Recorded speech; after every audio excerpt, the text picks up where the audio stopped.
अस्सलाम वालेकुम। उम्मीद करता हूँ कि आप सब लोग खैरियत से होंगे, खैर वाफियत से होंगे। आज जो हमारे मेहमान हैं ब्रीथिंग स्टार्स यूट्यूब चैनल में, वो है अज़का हसन। अज़का हसन, अस्सलाम वालेकुम। वालेकुम सलाम। तो आप बताइएगा कि आपकी रिसर्च का टाइटल क्या था जो आपने की है एमफिल में? मेरी रिसर्च का टाइटल था molecular determinants of hereditary kidney disorder in consanguineous family using whole exome sequencing. तो इसके ऑब्जेक्टिव क्या थे आपके रिसर्च के? इसके ऑब्जेक्टिव्स में बेसिकली हमने एक कंसंजीनियस फैमिली ली थी। कंसंजीनियस फैमिली का मतलब है कि ऐसी फैमिली जिसके मदर और फादर जो हैं वो कजन्स हों आपस में। तो हमने ऐसी फैमिली टारगेट की थी और हमने उसके ऑफस्प्रिंग में एक अफेक्टेड इंडिविजुअल था, उसको एक डिजीज़ थी। हमने उसके डिजीज़ कॉजिंग वेरिएंट को आइडेंटिफाई किया। हमने उसकी PCR एम्प्लीफिकेशन की, उसकी होल एक्सोम सीक्वेंसिंग करवाई, उसकी सैंगर सीक्वेंसिंग करवाई, जिससे हमें उसकी मॉलिक्यूलर डायग्नोसिस मिल गई कि हम जो हमारे पास बच्चा था उसमें जो डिजीज़ थी वो मॉलिक्यूलरली लिंक्ड थी डिजीज़ के साथ। सही, मॉलिक्यूलर लिंक थी। तो ये रिसर्च करने के लिए आपकी मेथडोलॉजी कैसी थी? मेथडोलॉजी में क्या कुछ किया आपने? मेथडोलॉजी में सबसे पहले तो हमारे पास फैमिली हिस्ट्री आई थी, जिसमें मदर फादर थे और 2 ऑफस्प्रिंग्स थे। उनमें से एक जो था डॉटर थी, बेटी थी, जो कि सेम सिम्टम्स थे उसके, और वो उसकी डेथ हो गई थी कुछ अर्सा पहले। और थोड़े अरसे बाद जो है वो बेटे में भी सेम सिम्टम्स आना शुरू हो गए थे, सेम डिजीज़ के सिम्टम्स आना शुरू हो गए थे। बेसिकली किडनी डिसऑर्डर था उसको। तो हमने पहले उसकी सारी हिस्ट्री ली थी। उसके बाद हमने उसकी क्लिनिकल एग्जामिनेशन जो उसकी हुई थी, हमने उसको एनालाइज़ किया था, उसकी क्लिनिकल रिपोर्ट्स को एनालाइज़ किया था। जो पेशेंट था उसकी किडनी के टेस्ट थे, कुछ ब्लड टेस्ट थे, कुछ बेशुमार टेस्ट थे। हमने उसको एनालाइज़ किया था। हमने उसकी जो डॉक्टर्स के थ्रू हमें उसकी प्रिस्क्रिप्शन मिली हुई थी, हमने उसको देखा कि उसमें क्या डायग्नोज हुआ है। फिर हमने उनके ब्लड सैंपल लिया था, पेशेंट का, बच्चे का ब्लड सैंपल लिया था। उसके बाद हमने उसकी DNA एक्सट्रैक्शन करवाई थी। DNA एक्सट्रैक्शन करने के बाद हमने DNA एक्सट्रैक्शन किस मेथड से किया? DNA एक्सट्रैक्शन हमने मॉडिफाइड मिलर्स मेथड से किया, सॉर्टिंग आउट मेथड है। वो हमने मेथड यूज़ किया था। उसके बेसिकली 3 स्टेप्स हैं। पहले स्टेप में जो है वो RBC लाइसिस होती है, दूसरे स्टेप में WBC लाइसिस होती है, तीसरे स्टेप में जो है वो प्रोटीन प्रेसिपिटेट हो जाती है, और फोर्थ स्टेप में फाइनली हमारे पास DNA प्रेसिपिटेट हो जाता है। ये पूरा एक प्रोसेस है, काफ़ी वेल रिपोर्टेड है। तो हमने वही यूज़ किया था, उससे हमने DNA को एक्सट्रैक्ट किया। उसके बाद हमने उसकी होल एक्सोम सीक्वेंसिंग करने के लिए उसको कोरिया भेज दिया। मैक्जिन एक कंपनी है, उसको हमने कोरिया भेज दिया। वहाँ से होल एक्सोम सीक्वेंसिंग होके आई, हमारे पास रॉ डाटा था, हमने उसको फ़िल्टर किया। हमने उसमें से डिफरेंट सॉफ्टवेयर के थ्रू उसको फ़िल्टर किया। उसमें जो मिससेंस म्यूटेशन थी, सारी म्यूटेशन हमने उसको एनालाइज़ किया। एंड पे हमारे पास एक वेरिएंट आया जो कि हमारी डिजीज़ से रिलेट करा था। डिजीज़ बेसिकली हमारी थी प्राइमरी हाइपर ऑक्सीलूरिया टाइप 1, और जो हमारा वेरिएंट आया था वो उस जीन से कम्प्लीटली लिंक्ड था, डायरेक्टली लिंक्ड था। तो ये बेसिकली हमारी मेथडोलॉजी थी। उसके बाद जब हमारे पास होल एक्सोम सीक्वेंसिंग की ये सब कुछ हमने प्रोसेस कर लिया।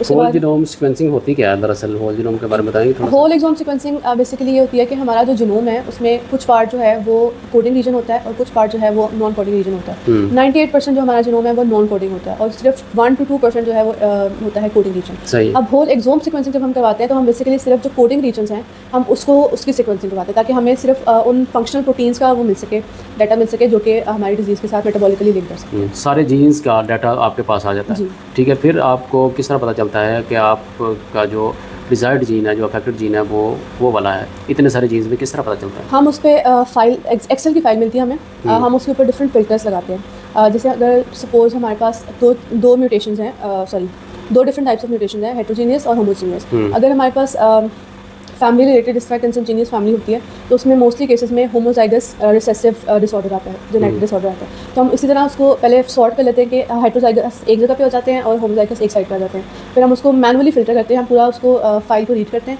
और फिर उसमें से हमें जो लगता है कि हमारी डिजीज़ के साथ लिंक कर रहा है हम उसको सेलेक्ट कर लेते हैं। इसको वैलिडेट करने के लिए फिर हम सैंगर सीक्वेंसिंग करवाते हैं, ताकि हमें कंफर्म हो जाए कि जो हमने निकाला है वेरिएंट, हमने म्यूटेशन जो निकाली है वो वाकई ही वो है कि नहीं है। उसके लिए हम करवाते हैं सैंगर सीक्वेंसिंग। सैंगर सीक्वेंसिंग के लिए हमें पहले अपने जीन के स्पेसिफिक प्राइमर चाहिए होते हैं। तो हम पहले प्राइमर्स डिज़ाइन करते हैं, उनको वैलिडेट करते हैं, इन सिलिको वैलिडेशन करते हैं, फिर उनको हम ग्रेडियंट PCR से उनकी ऑप्टिमाइजेशन करते हैं।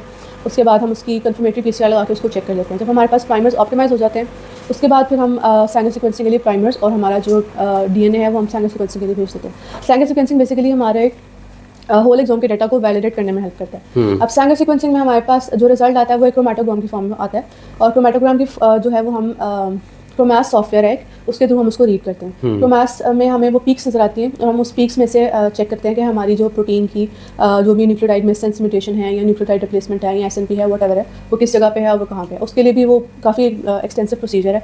उसके बाद फिर हमें पता चलता है कि ये जो क्रोमेटोग्राम था वो लिंक कर रहा है और वो वैलिडेट कर रहा है। तो जिस तरह आप बात कर रहे थे कि whole genome whole exome sequence कराते हैं जी, तो होल एक्सोम सीक्वेंस के सारे जीन्स की एम्प्लीफिकेशन आ गई, सारे रिजल्ट्स आ गए।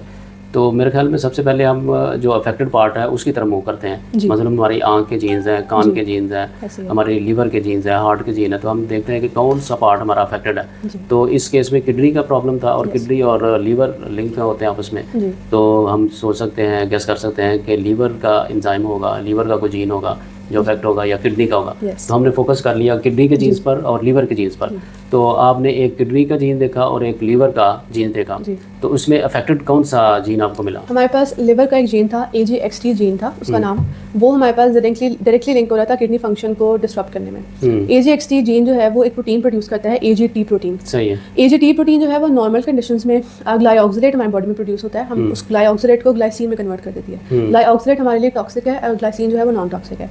तो ग्लाइऑक्सिलेट जब ग्लाइसिन में कन्वर्ट हो जाता है तो वो नॉर्मल कंडीशंस में होता है। लेकिन अगर इस जीन में म्यूटेशन आ जाती है, उस वजह से क्या होता है कि जो ग्लाइऑक्सिलेट की कन्वर्जन है वो नहीं होती। ग्लाइऑक्सिलेट की कन्वर्जन ना होने की वजह से ग्लाइऑक्सिलेट एक्यूमुलेट होने लग जाता है। एक्यूमुलेट होता है, उसके बाद ऑक्सिलेट क्रिस्टल्स बनने लग जाते हैं। Calcium oxalate crystals usually most cases में कैल्शियम ऑक्सिलेट क्रिस्टल्स बनते हैं। अब जब वो ब्लड में क्रिस्टल्स आ रहे हैं, ब्लड में जाके किडनी में फिल्टर होने हैं। अब जब वो किडनी से फिल्टर होगा तो वो क्रिस्टल्स जो है वो किडनी में एक्यूमुलेट होने लग जाते हैं। किडनी में एक्यूमुलेट होकर क्रिस्टल्स वो over the period of time stones बनाना शुरू कर देते हैं। कैल्शियम ऑक्सिलेट स्टोन्स कहते हैं उनको, और इस कंडीशन को नेफ्रोकैल्सिनोसिस कहते हैं। अब जो हमारे पास पेशेंट आया था उसका जो क्लिनिकल प्रिस्क्रिप्शन थी उस पर ये बात मेंशन थी कि उसको रेकरेंट नेफ्रोकैल्सिनोसिस था, विच मीन्स कि उसकी जो किडनी में क्या कहते हैं स्टोन एक्यूमुलेट हो रहे थे।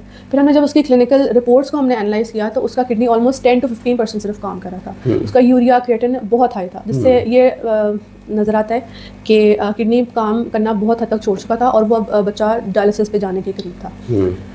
तो ये सारा। अब आप उसको ऐसी मेडिसिन एडवाइस करेंगी, कौन सी मेडिसिन एडवाइस करेंगी जो ऑक्सिलेट को डिसॉल्व कर दे? मेडिसिन पे मैंने अभी इतनी रिसर्च नहीं की, बट पॉसिबिलिटी है कि ग्लाइऑक्सिलेट, अगर ग्लाइऑक्सिलेट कन्वर्ट हो रहा है ग्लाइसिन में तो फिर तो नॉर्मल कंडीशन में आ सकता है। लेकिन सिंस वो जेनेटिक म्यूटेशन है तो genetic mutation is very strong और हम उसको इस तरह थोड़ा बहुत रिड्यूस तो कर सकेंगे।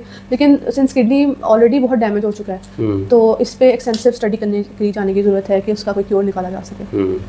Thank you very much Azka Asim, आपने बहुत अच्छा कम्प्रीहेंसिवली इसका इंटरव्यू दिया।